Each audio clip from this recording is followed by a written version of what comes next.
Hello guys, welcome to my new video vlog. Hey guys, അപ്പോൾ നമ്മളിന്ന് വന്നിരിക്കുന്നത് ലഡാക്കിലാണ്. യാത്ര ചെയ്യാൻ ഇഷ്ടപ്പെടുന്ന എല്ലാവരുടെയും ബക്കറ്റ് ലിസ്റ്റിൽ സ്ഥിരമായിട്ടുണ്ടാകുന്ന ഒരു പേരാണ് ലഡാക്ക്. ലുക്ക് ഗൈസ്, ഒരുപാട് ബൈക്ക് റൈഡേഴ്സ് വരുന്നുണ്ടോ? അടിപൊളി കാഴ്ചയാണ്. Hi hi hi.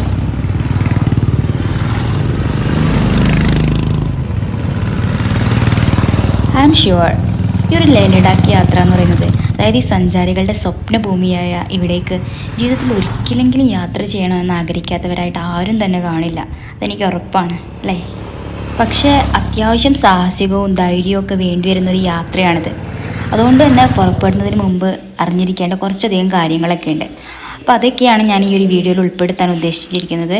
അതുപോലെ തന്നെ ലഡാക്കിലെ കുറച്ച് കാഴ്ചകളും വിശേഷങ്ങളും അതെല്ലാമാണ് ഈ ഒരു വീഡിയോയിലൂടെ ഞാൻ നിങ്ങൾക്ക് കാണിച്ചു തരാൻ ഉദ്ദേശിക്കുന്നത്. ഈ ഒരു ലഡാക്ക് യാത്രയ്ക്ക് ഒരുങ്ങുമ്പോൾ ശ്രദ്ധിക്കേണ്ട കാര്യങ്ങൾ, അതുപോലെ തന്നെ ലഡാക്കിലേക്ക് എങ്ങനെ എത്തിച്ചേരാം, അതുപോലെ തന്നെ ഇമ്പോർട്ടൻ്റ് ആയിട്ടുള്ളൊരു കാര്യമാണ്, ഏറ്റവും പ്രധാനപ്പെട്ട ഒരു കാര്യം തന്നെയാണ്. ലഡാക്കിൽ എത്തുമ്പോൾ ഒരു സിക്നെസ് ഉണ്ടാവും, മൗണ്ടെയിൻ സിക്നെസ്.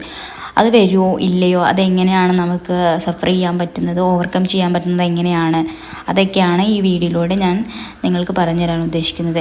പിന്നെ ലഡാക്കിലെ ആളുകൾ എങ്ങനെയാണ്, എപ്പോഴാണ് പോകാൻ പറ്റിയ നല്ല സമയം, പിന്നെ അതുപോലെ തന്നെ ലഡാക്കിൽ ഫോണിന് റേഞ്ച് കിട്ടുമോ, ലഡാക്കിലെ ഭക്ഷണം എങ്ങനെയാണ്, പിന്നെ ലഡാക്കിൽ നിന്ന് വാങ്ങാൻ പറ്റിയ അടിപൊളി ഗിഫ്റ്റുകൾ ഏതൊക്കെയാണ്, അതൊക്കെയാണ് ഞാൻ ഈ ഒരു വീഡിയോയിലൂടെ നിങ്ങൾക്ക് പറഞ്ഞു തരാനായിട്ട് ഉദ്ദേശിക്കുന്നത്. അപ്പോൾ ഗൈസ്, നമുക്ക് വീഡിയോയിലേക്ക് കടക്കാം.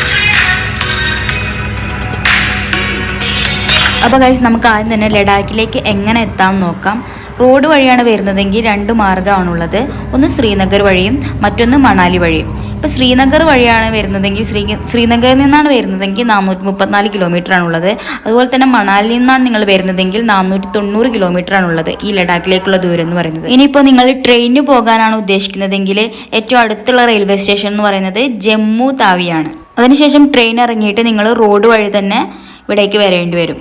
അതുപോലെ തന്നെ നിങ്ങൾ ഇനി ഫ്ലൈറ്റിൽ വരാനാണ് ഉദ്ദേശിക്കുന്നതെങ്കിൽ എയർ ഇന്ത്യ, വിസ്താര, അതുപോലെ തന്നെ ഗോ എയർ, ഈ ഫ്ലൈറ്റുകളൊക്കെ ഇതിലൂടെ സർവീസ് ചെയ്യുന്നുണ്ട്, ഈ ഒരു റൂട്ടിലൂടെ സർവീസ് ചെയ്യുന്നുണ്ട്. ഫ്ലൈറ്റിലാണ് നിങ്ങൾ വരുന്നതെങ്കിൽ എയർപോർട്ടിൽ നിന്ന് ഈ ഒരു ലേ ടൗണിലേക്ക് വെറും 2 കിലോമീറ്റർ മാത്രമേ ഉള്ളൂ. ചെറിയൊരു എയർപോർട്ടാണ് ഈ ഒരു ലേയിലുള്ളത്. പക്ഷെ അതിൻ്റെ ഒരു ലാൻഡിങ് സമയത്തെ കാഴ്ച അതൊന്നൊന്നര കാഴ്ച തന്നെയാണ്. അവിടെ ഇറങ്ങി നമുക്ക് ഫോട്ടോ എടുക്കാനും കാര്യങ്ങളൊന്നും പറ്റൂല, കാരണം അവിടെ ഫുള്ള് പട്ടാളക്കാർ, ആർമിക്കാരാണ്. അപ്പോൾ അവിടെ റെസ്ട്രിക്റ്റഡ് ഏരിയയൊക്കെ ആയതുകൊണ്ട് അതിനൊന്നും പറ്റൂല. പക്ഷെ നമുക്ക് കാണാം. ഇനി നമുക്ക് ലഡാക്കിൽ എത്തിയാൽ നോർമലി എല്ലാവർക്കും തന്നെ കാണുന്ന AMS സിക്നെസ് ഉണ്ട്, അതായത് അക്യൂട്ട് മൗണ്ടെയിൻ സിക്നെസ് എന്ന് പറയും. ആ ഒരു അസുഖം ആർക്കൊക്കെ വരും, എങ്ങനെ വരും, അത് നമുക്ക് എങ്ങനെ ഓവർകം ചെയ്യാന്നുള്ള ആ ഒരു സംഭവം നോക്കാം. നമുക്കറിയാം, ഏറ്റവും ഉയരം കൂടിയൊരു സ്ഥലത്താണ് നമ്മളിപ്പോൾ ഉള്ളത്. അതുകൊണ്ട് തന്നെ ആൾട്ടിറ്റ്യൂഡ് കൊണ്ടുള്ള ബുദ്ധിമുട്ട് അതൊരു സ്വാഭാവികം തന്നെയാണ്. നമ്മളിവിടെ എത്തിയ ഫസ്റ്റ് ഡേ തന്നെ എല്ലായിടത്തും കറങ്ങി കാണാനൊന്നും നമുക്ക് പറ്റില്ല, കാരണം നമ്മുടെ ബോഡി ഇവിടുത്തെ ആ ഒരു ഇതുമായിട്ട് സെറ്റ് ആവണം. ഇവിടുത്തെ ഒരു ടെമ്പറേച്ചറും അതുപോലെ തന്നെ ഇവിടുത്തെ ഒരു പ്രഷറും ഉണ്ടല്ലോ, അതുമായിട്ടൊന്ന് സെറ്റ് ആവണം. അപ്പോൾ അതിന് വേണ്ടിയിട്ട് നമ്മൾ ഫസ്റ്റ് ദിവസം റെസ്റ്റ് എടുക്കുന്നത് നല്ലതായിരിക്കും. ഇനിയിപ്പോൾ നിർബന്ധമാണെങ്കിൽ അടുത്തുള്ള കുറച്ച് സ്ഥലങ്ങളൊക്കെ നമുക്ക് കാണാൻ പോകാം. അല്ലെങ്കിൽ എന്താ പ്രശ്നം എന്ന് വെച്ചാൽ, ഫസ്റ്റ് ഡേ തന്നെ നമ്മൾ ഓടിച്ചാടിയൊക്കെ നടന്നു കഴിഞ്ഞാൽ ബാക്കിയുള്ള ദിവസങ്ങൾ അത്ര രസം ഉണ്ടായിരിക്കില്ല, നമുക്ക് കാണാനൊന്നും അത്ര നമ്മളെ ബോഡിയൊന്നും ഓക്കെ ആയിരിക്കില്ല, നമ്മളാകെ ടയേർഡായിരിക്കും. അതുകൊണ്ട് ഞാൻ പറയുവാണെങ്കിൽ ഫസ്റ്റ് ഡേ നമ്മളെല്ലാവരും റെസ്റ്റ് എടുക്കുന്നത് നമുക്ക് ബാക്കിയുള്ള ദിവസം എൻജോയ് ചെയ്യാനായിട്ട് ഹെൽപ്പ് ചെയ്യും. പിന്നെ നമ്മൾ പ്രത്യേകം ശ്രദ്ധിക്കേണ്ടത്, ഒരുപാട് വെള്ളം കുടിക്കണം. അത് നമ്മുടെ ബോഡീനെ ഹെൽപ്പ് ചെയ്യും. ഈ ഒരു അറ്റ്മോസ്ഫിയറിൽ നമുക്ക് സർവൈവ് ചെയ്യാനായിട്ട് ഒരുപാട് വെള്ളം കുടിക്കുന്നത് ഹെൽപ്പ് ചെയ്യും. ഗൈസ്, ഈ ഒരു ജീവിനെ കണ്ടോ? ഇതിൻ്റെ പേരാണ് മർമോട്ട്. ഇത് മണ്ണിൻ്റെ ഉള്ളിലാണ് ജീവിക്കുക. ഇതിൻ്റെ മാളം ഇവിടെ തന്നെ ഉണ്ട്, ഞാൻ കാണിച്ചത് കണ്ടോ? ഇതാണ് ഇതിൻ്റെ മാളം. ഇതിൻ്റെ ഉള്ളിൽ നിന്നാണ് ഈ മർമോട്ട് പുറത്തേക്ക് വരുന്നത്. ഇവിടെ ഒരുപാടുണ്ട് ഈ മർമോട്ടുകൾ. അപ്പോൾ ഞാൻ ജസ്റ്റ് ഇത് കാണിച്ചു എന്നുള്ളൂ. പ്രഷർ വേരിയേഷൻ കൊണ്ടുണ്ടാകുന്ന AMS വരാതിരിക്കാനുള്ള ഒരുപാട് ടാബ്ലറ്റ്സും കാര്യങ്ങളൊക്കെ ഉണ്ട്. ഡയമോക്സ് അങ്ങനെയുള്ള ടാബ്ലറ്റുകളൊക്കെ ഉണ്ട്. അത് നിങ്ങളുടെ ഇഷ്ടമാണ്, അത് കഴിക്കണോ വേണ്ടയോ എന്നുള്ളത്. അത് കഴിച്ചാൽ നമുക്ക് സഫർ ചെയ്യാനായിട്ട് കൂടുതൽ ഈസി ആയിരിക്കും. അത് കഴിക്കാതെയും ഇവിടെ വന്നു പോകുന്നവരുണ്ട്. അപ്പോൾ അത് നിങ്ങളുടെ ഇഷ്ടമാണ്.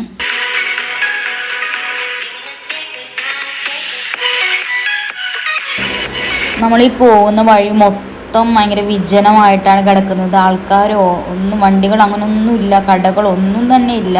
അപ്പം നമ്മൾ എല്ലാ സാധനം കൈ കരുതിയിട്ട് വേണം വരാനായിട്ട്. ഈ ബൈക്കിലൊക്കെ വരുന്നവരാണെങ്കിൽ പെട്രോളൊക്കെ ഓൾറെഡി കുറേ സ്റ്റോക്കൊക്കെ ആക്കിയിട്ട് വേണം വരാൻ, അല്ലെങ്കിൽ പിന്നെ പെട്ടുപോവും, വേറെ വല്ല പെട്രോൾ അല്ല വേറെ വല്ല വണ്ടിക്കാരൊക്കെ വന്നിട്ട് അവരുടെ അടുത്ത് ഹെൽപ്പൊക്കെ എടുത്തിട്ട് വേണം. അതൊക്കെ ചിലപ്പോൾ കുറേ ടൈം എടുക്കും വെയിറ്റ് ചെയ്ത് ഇങ്ങനെ നിൽക്കാനൊക്കെ. അപ്പോൾ ചിലപ്പോൾ വണ്ടികൾ വന്നോളണമെന്നില്ല.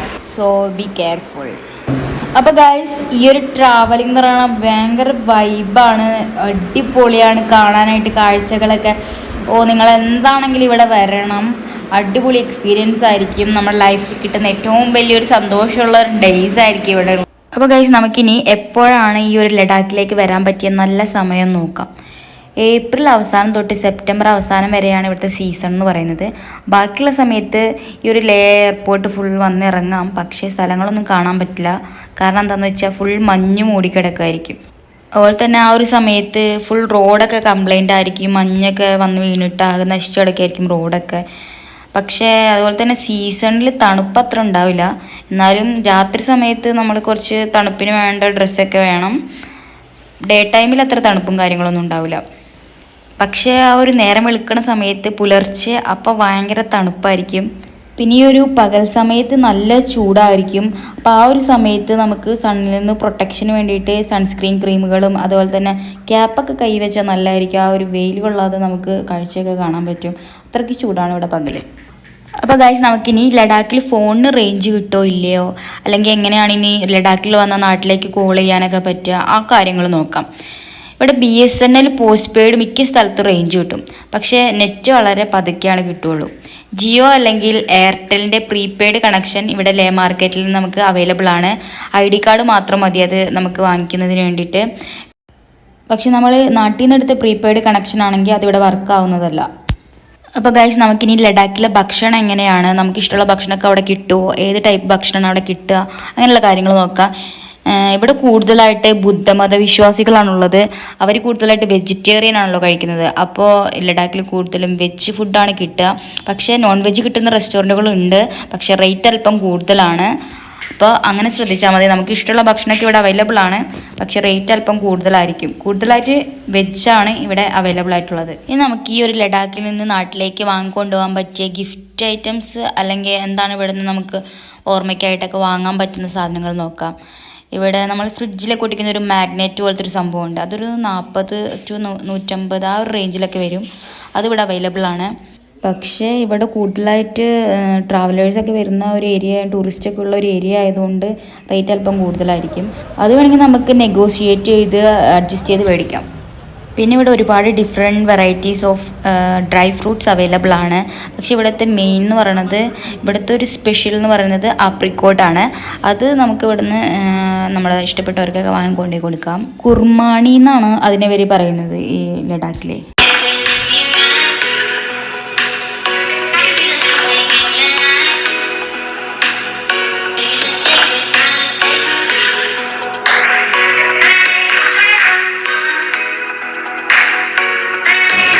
ഈ ഒരു സ്ഥലമാണ് ശാന്തി സ്തൂപ എന്ന് പറയുന്നത്. ഇത് one of the attractive tourist place in Ladakh ആണ്. ഇവിടെ വരുന്ന എല്ലാ ടൂറിസ്റ്റുകളും ഈ ഒരു ശാന്തി സ്തൂപ വിസിറ്റ് ചെയ്തിട്ടാണ് പോകുന്നത്. കാരണം ഇതിനകത്ത് ഒരുപാട് ബുദ്ധൻ്റെ പ്രതിമകളും ബുദ്ധൻ്റെ ഹിസ്റ്ററി അങ്ങനെ സംഭവങ്ങളൊക്കെ ചേർത്തിട്ടുള്ള പ്രതിമകളും കാര്യങ്ങളൊക്കെയാണ്. ബുദ്ധൻ്റെ ബർത്ത് ശില്പം അതൊക്കെയാണ് ഇതിനകത്തുള്ളത്. അപ്പോൾ നമുക്കിതൊന്ന് ജസ്റ്റ് ഫുൾ കാണാം. ഫ്രണ്ട്സ്, നിങ്ങൾ ആരെങ്കിലും സബ്സ്ക്രൈബ് ചെയ്യാതെയാണ് ഈ ഒരു വ്ളോഗ് കാണുന്നതെങ്കിൽ please subscribe my YouTube channel. അങ്ങനെയാണെങ്കിൽ ഞാൻ ഇടുന്ന ഓരോ വീഡിയോസും നിങ്ങൾക്ക് ആദ്യം തന്നെ കാണാൻ സാധിക്കും. അതോടൊപ്പം തന്നെ ബെല്ലൈക്കൺ കൂടെ ഒന്ന് എനേബിൾ ചെയ്ത് വെക്കുക. അപ്പോൾ നിങ്ങൾക്ക് നോട്ടിഫിക്കേഷൻ ലഭിക്കുന്നതായിരിക്കും. എന്തൊക്കെ പറഞ്ഞാലും ലൈഫിൽ ഒരിക്കലെങ്കിലും കണ്ടിരിക്കേണ്ട one of the attractive and best place ആണ് ലഡാക്ക് എന്ന് പറയുന്നത്. അപ്പോൾ ആരെങ്കിലും ട്രാവലൊക്കെ ചെയ്തുകൊണ്ടിരിക്കുന്നവരാണെങ്കിൽ ലഡാക്ക് ഒരിക്കലും വിടരുത്. അത്രയ്ക്കും ബ്യൂട്ടിഫുള്ളാണ് കാണാനായിട്ട്. നിങ്ങൾ ഉറപ്പായിട്ടും വരണം. ഇപ്പോൾ നിങ്ങൾ ഓഫ് സീസണിലാണ് ലഡാക്കിലേക്ക് പോകുന്നതെങ്കിൽ അവിടെ ഭയങ്കര തണുപ്പായിരിക്കും. ആ ഒരു തണുപ്പ് എന്ന് പറയുന്നത് ചിലപ്പോൾ നമുക്ക് സഫർ ചെയ്യാൻ പറ്റില്ല. നമ്മുടെ ജീവന് വരെ അപകടമാകുന്ന തരത്തിലുള്ള തണുപ്പാണ് അവിടെ ഉള്ളത്. അപ്പോൾ അതിന് പോകുമ്പോൾ അങ്ങനെയാണ് നിങ്ങൾ പോകുന്നതെങ്കിൽ അതിന് വേണ്ട മുൻകരുതൽ എടുക്കണം. അതിന് വേണ്ട മെഡിക്കൽ കിറ്റും അതുപോലെ തന്നെ ഡ്രസ്സുകളൊക്കെ ഉണ്ട്. അതിന് വേണ്ട തെർമൽസ് എന്നൊക്കെ പറഞ്ഞ കുറച്ച് ഡ്രസ്സുകളൊക്കെ ഉണ്ട്. അത് നിങ്ങൾ കയ്യിൽ കരുതേണ്ടത് അത്യാവശ്യമാണ്. മെഡിക്കൽ കിറ്റിൽ തലവേദനയുടെയും ഛർദിയുടെയും അതുപോലെ തന്നെ തലകറക്കം, പനി, വയറുവേദന ഇതിനൊക്കെ വേണ്ട മരുന്നുകളൊക്കെ നിങ്ങൾ വെക്കണം. അതുപോലെ തന്നെ ബാൻഡേഡ് അതെല്ലാം അവിടെ നമ്മൾ കയ്യിൽ കൊണ്ടുപോകണം. അതുപോലെ തന്നെ എന്തെങ്കിലും മരുന്ന് സ്ഥിരമായിട്ട് കഴിക്കുന്നവരാണെങ്കിൽ അതെടുക്കാൻ ഒരിക്കലും മറക്കരുത്. കാരണം നമ്മൾ വേറൊരു ടോട്ടലി ഡിഫറെൻ്റ് ആയിട്ടുള്ള ഒരു സ്ഥലത്തേക്കാണ് പോകുന്നത്. അവിടുത്തെ ഒരു അറ്റ്മോസ്ഫിയറും അവിടുത്തെ ഒരു പ്രഷറും എല്ലാം ഡിഫറെൻ്റ് ആണ്. അപ്പോഴത്തേക്ക് നമ്മുടെ ബോഡി എങ്ങനെയാണ് അത് റിയാക്ട് ചെയ്യാന്ന് പറയാൻ പറ്റില്ല. അപ്പോൾ ഒരു മരുന്നും നമ്മൾ അവോയ്ഡ് ചെയ്യാൻ പാടില്ല. പിന്നെ പ്രത്യേകിച്ച് പറയേണ്ടത് അവിടെ ഹോസ്പിറ്റലുകളും കാര്യങ്ങളൊന്നും അടുത്തുണ്ടാവില്ല. അപ്പോൾ നമ്മൾ പോകുന്ന വഴിയാണെങ്കിലും ഹോസ്പിറ്റൽ മെഡിക്കൽ ഷോപ്പ് ഒന്നും കാണണമെന്ന് നിർബന്ധമില്ല. അപ്പോൾ ഈ പറഞ്ഞ മരുന്നുകളെല്ലാം നമ്മൾ അങ്ങോട്ട് പോവുകയാണെങ്കിൽ കയ്യിൽ കരുതണം, അത് നിർബന്ധമാണ്. അതുപോലെ തന്നെ ഡ്രസ്സിൻ്റെ കാര്യം ഭയങ്കര ഇമ്പോർട്ടൻ്റ് ആണ്. നമ്മൾ നിർബന്ധമായിട്ടും ജാക്കറ്റുകൾ, തെർമൽ വസ്ത്രങ്ങൾ, അതുപോലെ തന്നെ സ്വെറ്ററുകൾ, കമ്പിളി, സോക്സ്, തൊപ്പി, മഫ്ലർ, അതൊക്കെ ഭയങ്കര ഇമ്പോർട്ടൻ്റ് ആണ്. നമ്മൾ മറക്കരുത് അത് കൊണ്ടുപോകാനായിട്ട്. പിന്നെ അതുപോലെ തന്നെ നമ്മൾ എടുക്കുന്ന ഡ്രസ്സുകൾ ക്വാളിറ്റി ഉണ്ടെന്ന് ഉറപ്പ് വരുത്തണം. നമ്മൾ പേരിന് വേണ്ടി ഡ്രസ്സ് കൊണ്ടുപോയിട്ട് കാര്യമില്ല. അത് അവിടെ ഭയങ്കര തണുപ്പായിരിക്കും, നമുക്ക് ചിലപ്പോൾ അത് അവിടെ നിന്ന് സഫർ ചെയ്യാൻ പറ്റില്ല. അപ്പോൾ അത്രയും ക്വാളിറ്റിയുള്ള ഡ്രസ്സ് തന്നെയാണെന്ന് ഉറപ്പ് വരുത്തിയിട്ട് വേണം നമ്മൾ കയ്യിലെടുക്കാൻ. അതുപോലെ തന്നെ നിങ്ങൾ തണുപ്പിലാണ് പോകുന്നതെങ്കിൽ നമ്മുടെ ചുണ്ടുകളൊക്കെ വരണ്ട് പൊട്ടാൻ സാധ്യതയുണ്ട്. അപ്പോൾ അതിന് വേണ്ടിയിട്ട് ലിപ് ബാം കയ്യിൽ കരുതണം. അതും ഒരു ഇമ്പോർട്ടൻ്റ് തന്നെയാണ്. നമ്മളിപ്പോൾ സിമ്പിളായിട്ട് വിചാരിക്കുമെങ്കിലും അത് അന്നേരമേ നമുക്ക് മനസ്സിലാവുള്ളൂ. അപ്പോൾ അതും മറക്കാതെ കയ്യിൽ കരുതണം. അതിന് വേണ്ടിയിട്ടുള്ള കോൾഡ് ക്രീമുകൾ അതെല്ലാം കയ്യിൽ കരുതിയാൽ ആ സമയത്ത് നമുക്ക് പ്രശ്നമൊന്നും ഉണ്ടാവില്ല. പിന്നെ മറ്റൊരു പ്രധാനപ്പെട്ട കാര്യം എന്ന് പറയുന്നത്, നമ്മുടെ യാത്രക്കിടയിൽ വിശന്നാൽ നമുക്ക് കയറി കഴിക്കാൻ എല്ലായിടത്തും ഹോട്ടലുകളൊന്നും ഉണ്ടാവണമെന്ന് ഒരു നിർബന്ധവും ഇല്ല. ഒരുപാട് ദൂരം ഇങ്ങനെ പോകേണ്ടതുണ്ട്, ഒരുപാട് ദൂരം ഇങ്ങനെ ട്രാവൽ ചെയ്യേണ്ടതുണ്ട്. അവിടെ ഒന്നും കടകളൊന്നുമില്ല. അപ്പോൾ നമ്മൾ എന്തെങ്കിലും ഫ്രൂട്ട്സോ ഡ്രൈ ഫ്രൂട്ട്സോ ബിസ്ക്കറ്റോ എന്തെങ്കിലും സ്നാക്സോ അതൊക്കെ കയ്യിൽ കരുതുന്നത് വളരെ ഇമ്പോർട്ടൻ്റ് ആണ്. വെള്ളം അതൊക്കെ ഭയങ്കര ഇമ്പോർട്ടൻ്റ് ആണ്. നമ്മൾ മറക്കാതെ അതൊക്കെ കയ്യിലെടുത്തിട്ട് വേണം ട്രാവൽ ചെയ്യാൻ. കാരണം നിങ്ങൾക്ക് കാണാം ഇവിടെ ഒരു കടകളോ ഷോപ്പുകളോ ഒന്നും തന്നെ ഇല്ല. ഒരുപാട് ദൂരം അങ്ങനെ തന്നെയാണ്, ഇങ്ങനെ കടകളും ഷോപ്പുകളും ഒന്നും ഇല്ലാതെയാണ്. അപ്പോൾ ഇതൊക്കെ നിങ്ങൾ കയ്യിലെടുത്തിട്ട് വേണം പോവാനായിട്ട്, അല്ലെങ്കിൽ ആ ഒരു ടൈമിൽ നമുക്കൊന്നും ചെയ്യാൻ പറ്റില്ല. പിന്നെ മറ്റൊരു പ്രധാനപ്പെട്ട കാര്യമാണ് അവിടുത്തെ അന്തരീക്ഷമർദ്ദവുമായി നമ്മുടെ ബോഡിയെ അഡ്ജസ്റ്റ് ആക്കുക എന്ന് പറയുന്നത്. അപ്പോൾ അത് നമ്മുടെ ഏറ്റവും വലിയൊരു വെല്ലുവിളി തന്നെയാണ്. ഉയരം കൂടുന്തോറും ചിലർക്ക് ആരോഗ്യ പ്രശ്നങ്ങളൊക്കെ ഉണ്ടാകാറുണ്ട്. അങ്ങനെയുള്ളവർ ഞാൻ പറയുകയാണെങ്കിൽ യാത്ര ഒഴിവാക്കുന്നതാണ് ഏറ്റവും ഉചിതം. അല്ലെങ്കിൽ പിന്നെ ഇങ്ങനെയുള്ള പ്രശ്നങ്ങളുള്ളവരും ഇല്ലാത്തവരാണെങ്കിൽ പോലും ഒറ്റയടിക്ക് നമ്മൾ ഒരുപാട് ദൂരം യാത്ര ചെയ്യാതെ കുറച്ച് നിർത്തി കുറച്ച് ലിമിറ്റിട്ട് കുറച്ച് ദൂരമായിട്ട് നമുക്ക് യാത്ര ചെയ്ത് കാഴ്ചകൾ കാണാവുന്നതാണ്. അതാണ് ഏറ്റവും നല്ലത്. അങ്ങനെ ചെയ്യുകയാണെങ്കിൽ നമ്മുടെ ബോഡി ഇവിടുത്തെ അന്തരീക്ഷമായിട്ട് അഡ്ജസ്റ്റ് ആയിക്കൊണ്ടിരിക്കും. അപ്പോൾ നമുക്ക് പ്രത്യേകിച്ച് വേറെ പ്രശ്നങ്ങളോ അല്ലെങ്കിൽ നമുക്ക് ട്രാവൽ ചെയ്യുന്നതിൻ്റെ ഇടയ്ക്കുള്ളൊരു നമുക്ക് എൻജോയ് ചെയ്യാൻ പറ്റാതാവുകയോ ടയേർഡ് ആവുകയോ ബോഡി പ്രതികരിക്കുകയൊന്നും ചെയ്യില്ല.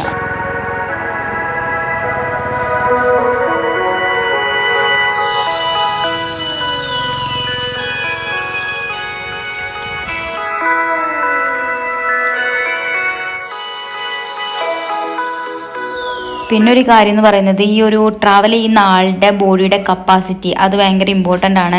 നമ്മൾ ഉയരം കൂടുന്തോറും ഓക്സിജൻ്റെ അളവ് ലഭ്യത കുറയും. അപ്പോൾ അത് നമ്മുടെ ശരീരത്തിന് കൂടുതൽ പ്രശ്നങ്ങൾ ഉണ്ടാവാനുള്ള സാധ്യതയാണ്. ചിലർക്കൊക്കെ ഈ ഒരു ഓക്സിജൻ കിട്ടാതെ വരുമ്പോഴത്തേക്കും മൂക്കിൽ നിന്നൊക്കെ ബ്ലഡ് വരുന്നത് കാണാം. അതിവിടെ പലർക്കും അങ്ങനെ സംഭവിക്കുന്നുണ്ട്. അപ്പോൾ അതുകൊണ്ട് തന്നെ അതൊക്കെ നമ്മൾ പ്രത്യേകം ശ്രദ്ധിക്കണം. പിന്നെ വെള്ളം ഒരു ഇമ്പോർട്ടൻ്റ് ആയിട്ടുള്ള കാര്യമാണ്. നമ്മൾ ധാരാളം വെള്ളം കുടിക്കണം. അത് നമ്മൾ പ്രത്യേകം ശ്രദ്ധിക്കേണ്ടത് തന്നെയാണ്. ഗൈസ്, ഇത് കണ്ടോ, ഇത് ഭയങ്കര ഡിഫറെൻ്റ് എക്സ്പീരിയൻസ് ആണ്. കാണുമ്പോൾ പേടിയാവുന്നുണ്ടല്ലേ?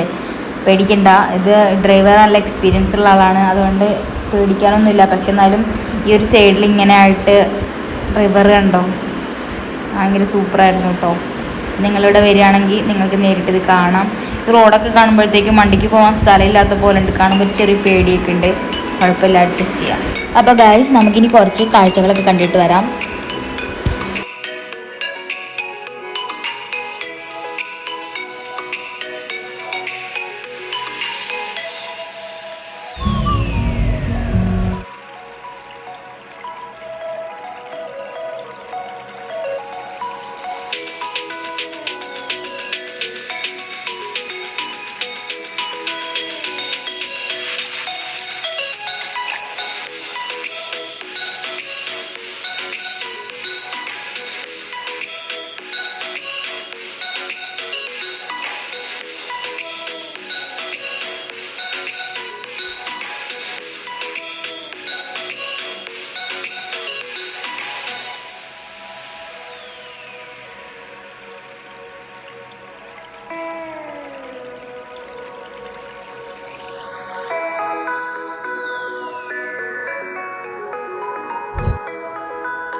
ലോകത്തെത്തിയ പോലെയാണ് കാണുന്നത്.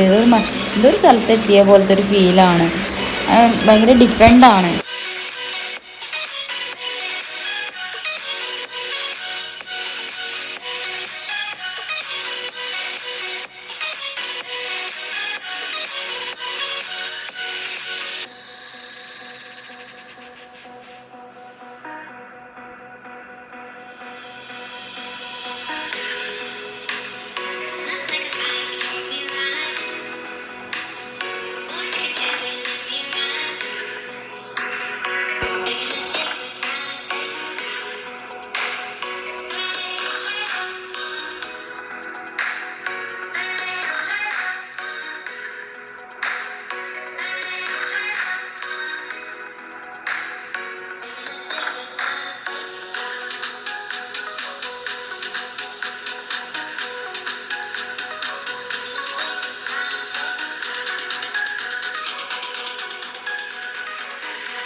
അപ്പോൾ ഗൈസ്, ഈ ലഡാക്കിലെ വ്ളോഗ് ഇവിടെ അവസാനിക്കുകയാണ്.